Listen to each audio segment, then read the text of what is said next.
Ako si Mark, tahimik lang. Nagugutom ako, kaya tara, samahan niyo ako. Third day ng ikatlong araw ko, bigla akong nag-crave sa shabu. Kaya naman nagpunta ako dito sa Shinking Inang Shuta. Kaya dali-dali na akong pumasok. Pagkapasok ko, nakita ko agad itong di ko alam kung anong tawag sa mga yan. Do your research na lang, tapos i-comment nyo sa baba. Kaya kumuha na ako ng bowl at utong.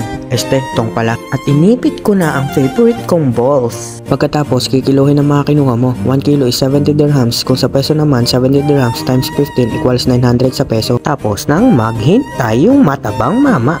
Kaya kinuha na niya ang dilaw na lalagyan. Kumuha na rin siya ng sili. Marunong ka bang gumamit ng dalawang kahoy o chopstick? Kung hindi, problema mo na yun.